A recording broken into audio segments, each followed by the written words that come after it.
Le premier mot qui vient à l'esprit après cette dissolution, c'est alignement. François Hollande et Manuel Valls ne veulent pas un pas de côté en dehors des clous de l'austérité, pas une tête qui dépasse et se rappelle des valeurs de gauche, pas une oreille tendue vers les aspirations des Français. Alors qu'Arnaud Montebourg et Benoît Hamon s'étaient décidés à dire tout haut ce que pense la majorité des électeurs de gauche, le tandem dirigeant veut interdire la moindre critique de l'austérité.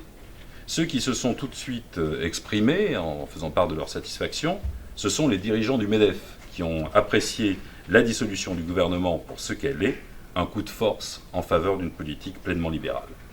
Désormais, les meilleurs amis de François Hollande siègent au CAC 40 et ils sauront lui faire payer cher son soutien.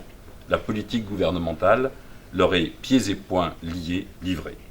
Même démission devant les exigences d'Angela Merkel et des conservateurs de tout poil. Adieu à toute réorientation de l'Europe. Contrairement à ceux qui prétendent exalter l'esprit de décision de Manuel Valls, le deuxième mot qui vient, c'est celui de faiblesse.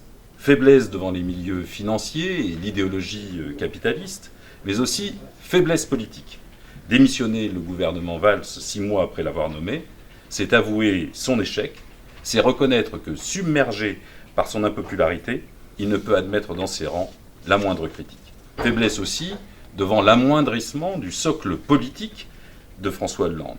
Il espérait faire avaler son abandon du socialisme et des valeurs de gauche en usant de la caution de personnalité de l'aile gauche du PS. Il doit y renoncer et réduit d'autant son assise politique après le départ des Verts du gouvernement. Même les radicaux de gauche renâclent désormais à propos de la politique territoriale.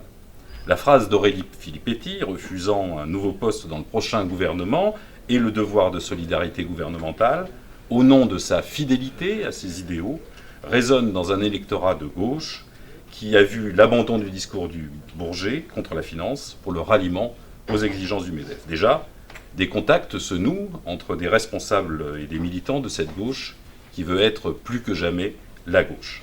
C'est un espoir pour un électorat qui ne veut pas se retrouver piégé entre une politique libérale sarkozienne, une politique libérale hollandaise et une politique libérale autoritaire de Marine Le Pen. La fête de l'humanité, à la mi-septembre, sera le premier grand rendez-vous pour que se débatte une alternative de progrès.